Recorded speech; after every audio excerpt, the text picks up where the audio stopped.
volta com o Matias, fico olhando aqui para o retorno, e toda vez que volta vocês me olham, eu estou de lado.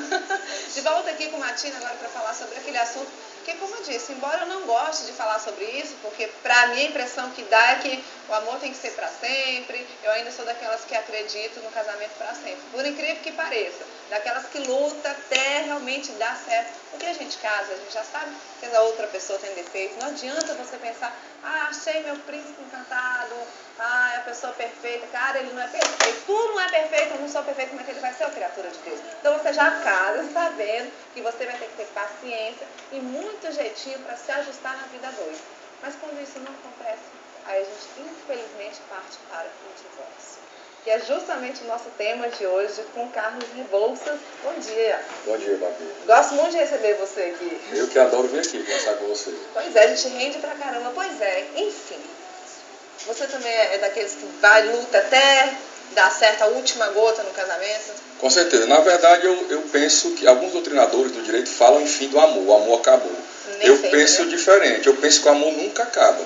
Eu penso que a pessoa ela muda o foco do amor. Né? Tem pessoas que estão casadas, casaram porque amam.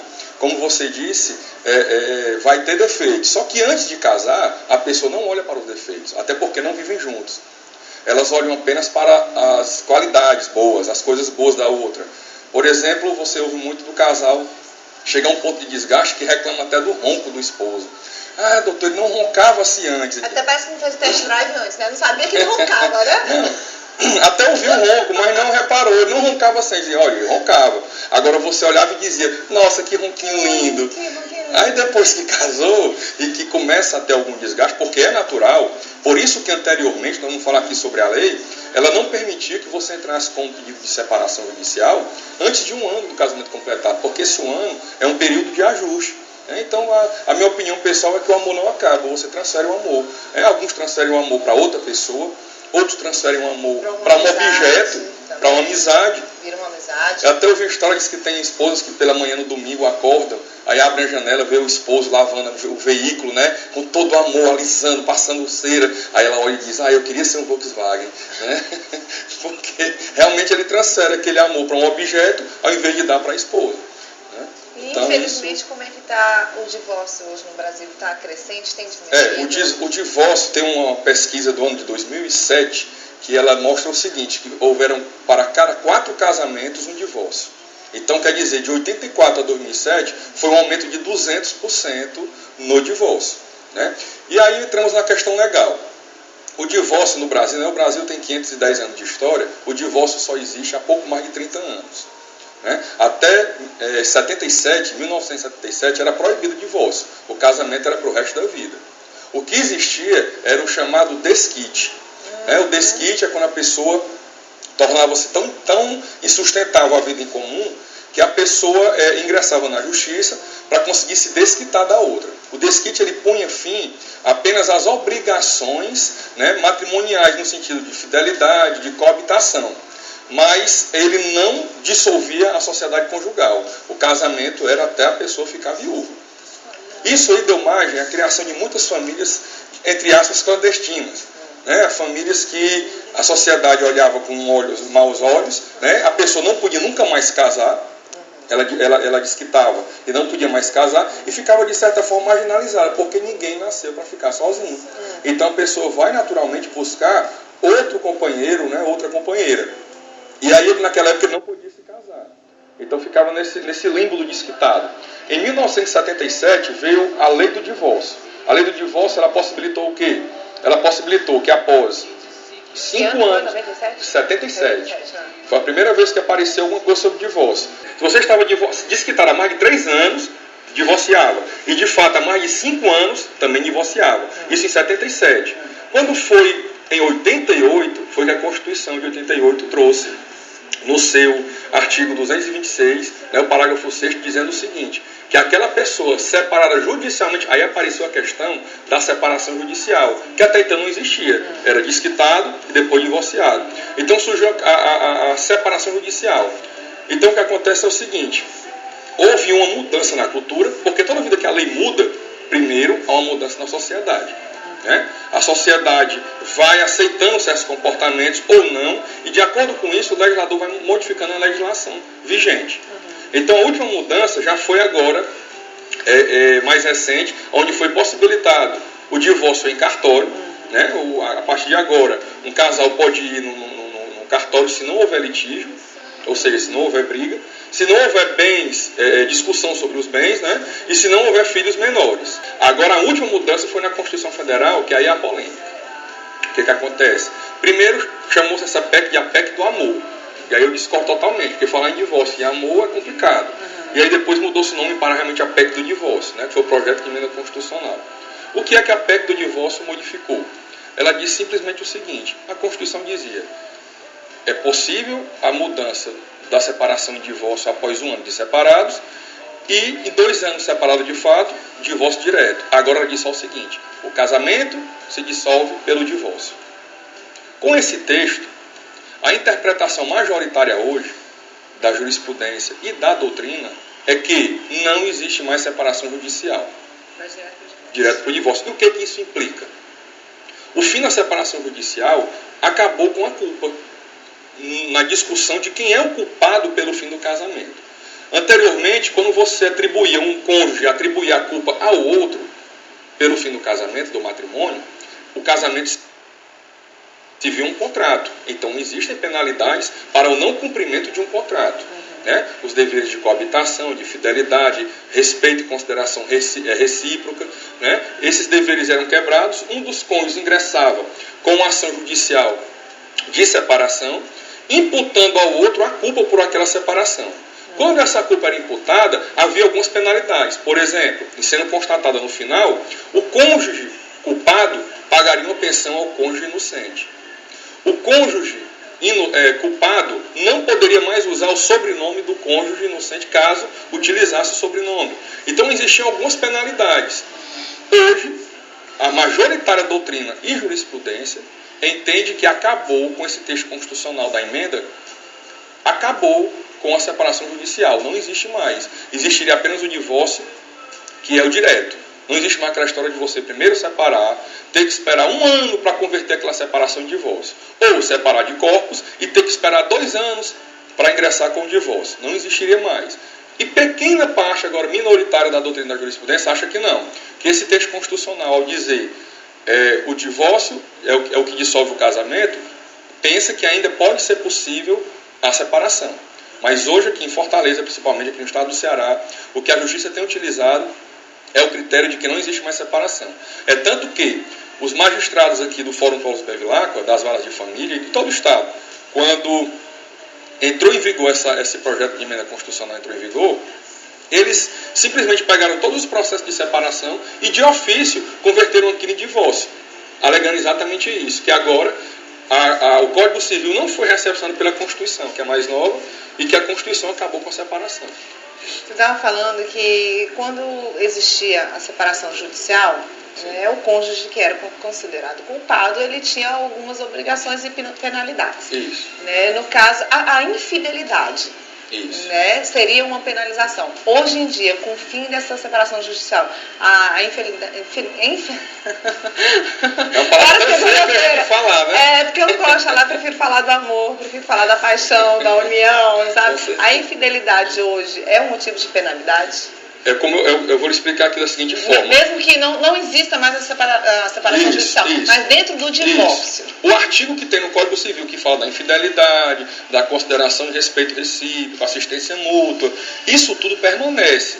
O que não existe mais é uma penalidade caso isso não tem mais. Ele continua apenas com o valor... processo, nada. Ou seja, ele me traiu, passou vergonha, passou com outra na minha frente, e está casado e nem nada, doutor. Na questão de direito de família, não. Eu penso o seguinte, que você poderia sim ingressar com ação de indenização por danos morais. Né? Alegando que, isso é uma opinião minha, alegando que você, por exemplo, dedicou tempo, dedicou trabalho, dedicou anos da sua vida, né? Eu era tão jovem, dediquei anos de vida agora para ser traída. né? Não, e não só enganada. traída, mas assim, às vezes está casado ainda, a pessoa está dentro da sua casa, vocês estão casados, e ele está com outra, passa assim, de uma maneira realmente bem agressiva, que não precisa disso. Isso, o problema é o seguinte, respeito. aí nós temos o direito, cada ramo, né, vai cuidar de uma parte da vida do cidadão. Apesar do direito ser único e indivisível, mas cada ramo vai cuidar. Por exemplo, o direito previdenciário. Quando nem se falava ainda nessa questão de não existe mais separação, existindo a separação e tudo, o direito previdenciário ele já era muito moderno, né? Ele tinha decisões no seguinte sentido. Por exemplo, o homem era casado, né? Muito bem casado, morava em casa com a sua esposa, com seus filhos, mas ele tinha uma concubina. Porque o nome, essa nomenclatura concubina é daquela pessoa que não pode casar com a outra, então ela fica como concubina, é amante. Amante mesmo, tá? Vamos resumir a história aqui, é amante mesmo. É porque tem a companheira, tem a concubina e tem a esposa. Ah não, para, que galera é essa? Meu filho, casamento é de dois, não é de turma não, gente, para. Porque a companheira, a companheira, por exemplo, você é casado, né? Você não divorciou ainda, mas você já tem um tempo de separado de fato. Por exemplo, 2 anos separado de fato. Você não é casado, não divorciou, mas tem 2 anos separado de fato. E você começa a conviver com uma pessoa. Você não pode casar, mas você existe ali uma união estável. Porque a Constituição diz que mesmo você estando casado, se você está separado de fato há 2 anos e mantém uma união com outra pessoa, isso é uma união estável. Mas você não pode casar. Certo. Então é companheira. Agora, se você é casado e você convive ainda com corpos e tudo com a sua esposa, os cônjuges convivem juntos, né? E aí ou a esposa ou o esposo tem uma terceira pessoa, aí é a concubina. Que é o amante, meu povo. Que é o outro, o Ricardão, para a mulher não sei o nome, né? Mas enfim, o nome é esse. Esse aí é a concubina. Para a mulher dizem que é o bombeiro. É bombeiro? Ah, tá certo. Eu trabalho na rádio. Lá em casa tá pegando fogo, viu? Pode ir lá, viu? Então o que aconteceu foi isso. Hoje existe ainda a infidelidade no Código Civil, né, o dever de consideração recíproca e assistência mútua, mas hoje está apenas com um valor axiológico de ética, né, de o que deve ser preservado no casamento. Mas penalidade dentro do direito de família não existe mais. E o custo, no caso desses casais que se enquadram nesse perfil que você disse, né? Desde quando os bens entre eles são tudo resolvido, não tem filhos menores de idade, então, mas, né? Enfim, o casal que quer se separar direto, divórcio no cartório. Como é que é o custo? Como é que é esse procedimento? No cartório é quando o casal não tem filhos menores, porque se tiver filhos menores, obrigatoriamente vai ter que ter a participação do Ministério Público para observar, né, a questão dos direitos que o menor tem ali resguardado. Então, no cartório, sendo sem filhos menores e sem discussão alguma. Por que sem discussão alguma? Porque aquilo é como se fosse apenas uma homologação da vontade do casal. Se o casal tem autonomia para decidir queremos casar, ele agora vai ter para dizer queremos descasar, certo? Então eles vão ao cartório. Eu sempre aconselho o seguinte: um erro comum que eu tenho visto é um casal que vai divorciar, seja em cartório, seja na justiça, e vão apenas com um advogado. Tem aquele advogado que é colega do casal e tudo. Quando eu vejo isso acontecer, eu sempre vejo um dos lados sair em desvantagem. Sempre.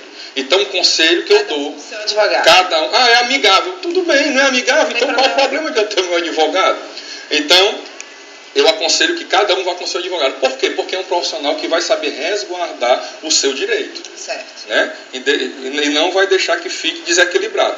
Então, em cartório, o custo em cartório hoje é uma taxa pequena, né? Uma taxa que não chega nem a R$300, o custo da taxa do cartório, e aí do advogado vai caber de cada advogado quanto é que ele vai cobrar para fazer, dependendo da complexidade desse contrato que vai ser feito, né? Dependendo, às vezes, a maioria dos divórcios eles não começam como amigável, eles começam como litigioso. E aí, com um pouco de tempo, que acaba, diminui mais os ânimos, esfriam e tudo, esse divórcio se converte em consensual. Então, o advogado que trabalha... Não, fica. O advogado que trabalha na área de família, ele tem essa habilidade, né, para conversar com os casais e tudo. E aí, por isso é importante de ter 2 advogados, né? Se reúnem cada cônjuge com seu advogado e fazem uma reunião os 4, e ali conseguem chegar num termo e acabam tendo um divórcio amigável. E aí é feito em cartório, né? Como eu disse, pode ser feito em cartório ou pode ser feito em judicial, o amigável também. Muito bom, tá vendo? É só você ficar atento. Tá vendo? Hoje em dia é tudo mais fácil. Eu não gosto desse assunto, não vou mentir. Não gosto, não. Porque eu acho que parece que não vou falar assim, destruição, mas parece assim que a desilusão do sonho que a pessoa tem, porque ninguém casa para separar. Na verdade, depende, hoje, né, também do objetivo de quem está casando. Na verdade, hoje ninguém casa para divorciar, seria o correto dizer, né? Agora sim. Aí eu fico triste. A justificativa para a criação, né? Houve muita reclamação da Igreja Católica, da Igreja Evangélica, né? Muita mesmo, mas a justificativa é a seguinte, é que realmente o Estado não poderia intervir numa relação que já está estagnada e suplementar a sua vontade sobre a vontade do cidadão, né? Então existiam pessoas realmente que vinham de relacionamentos de impossível convivência e que se tornava uma verdadeira batalha judicial, uma guerra, devido aos entraves que o Estado impunha para que a pessoa pudesse se divorciar, né? Os critérios eram enormes, como eu falei, você tinha que ser separado judicialmente, né, pelo menos há 1 ano, para poder ingressar com o divórcio. Ou você tinha que ser separado de fato pelo menos há 2 anos para ingressar com o divórcio. Então veja, uma relação que realmente não tivesse condição de um retorno, você passaria 2 anos da sua vida, se você conhecesse alguém, ou se você quisesse construir uma família sem poder, no caso de separação de fato, e no caso do divórcio, 1 ano. E esse prazo de 1 ano até era um prazo que era mais no papel, porque as ações de separação demoravam muito mais do que 1 ano. Então você participava de um processo desgastante, onde você ia discutir uma culpa, e aí quem é o culpado pela separação? Para um, vai ser sempre o outro, quando na verdade é dos dois. Então essa parte da discussão da culpa eu acho até interessante, que tenha acabado mesmo. Porque eu não penso que haja um culpado. Se uma relação fracassa, os dois são culpados, né? Por mais que não tenha culpa maior ou culpa menor, existe a culpa. Então essa discussão de o porquê acabou, de quem é a culpa, realmente o Estado intrometer naquilo e fazer o casal ficar relembrando aquilo em audiência, devassando a vida íntima do casal, né? Expondo, por mais que tenha um segredo de justiça, você fica exposto ali, né? Você pega clientes, o advogado que advoga na área de família, ele tem sempre que ter um lencinho de papel no seu escritório. Porque aquela cliente vai entrar ali e realmente vai lhe contar uma história que ela vai chorar. Às vezes até o advogado chora, a história é tão triste que até o advogado chora. Então, o fim da discussão sobre a culpa realmente é interessante. E hoje é isso. Casou pela manhã, divorcia à tarde. É uma pena. A gente vai até ter que encerrar o assunto agora, porque o nosso bloco acabou. Eu sei que muita gente em casa, né, ou não está em casa, enfim, onde você estiver me assistindo, passa por essa situação. Espero que a gente tenha podido te ajudar de alguma forma. Mas, não é porque você passou por essa ou está passando por essa que você vai passar de novo, não. Né? De repente, né, você começou num sapinho, vai melhorando, né? Você chega lá no seu príncipe, mas é só você colocar na sua cabeça que não existe gente perfeita, não existe casamento perfeito, sabe? Enche o seu coração de outras coisas que você vai ter muita força para poder dar carinho, dar amor, compreender e fazer do seu lar um pouco mais unido. Tendo paciência, com muito jeitinho, com muito amor, a gente consegue resolver os nossos problemas, que não é possível, a não ser que realmente seja uma pessoa violenta, alguma coisa. Aí, minha filha, a história é outra, você já tem que ir com um divórcio, tem que ir com um BO, tem que ir com um monte de coisa. Mas se é só por causa de defeito, porque ele ronca, ou porque ele é assim, ou porque ele é assado, poxa, então dê um pouquinho mais de tempo antes de casar para você conhecer essa pessoa, para não ter que passar por uma situação dessa, tá bom? Obrigada. Obrigado a vocês. Você tem que vir aqui, eu tenho que dar 2 blogs para você, para a gente poder abrir a linha. Hoje eu nem quis abrir a linha, porque eu tinha tanta pergunta. É um assunto polêmico. É um assunto polêmico, porque eu tinha tanta pergunta que eu falei assim, não vou abrir, porque senão eu não consigo fazer as minhas perguntas. E com a mudança da lei, eu tenho certeza que tem muita dúvida mesmo, pessoal. Mas ele vai voltar aqui, vou esperar o ano virar. Quando ele voltar aqui, eu vou dar 2 blocos, a gente vai abrir a linha e aí você participa. Enquanto isso, Matina fica por aqui.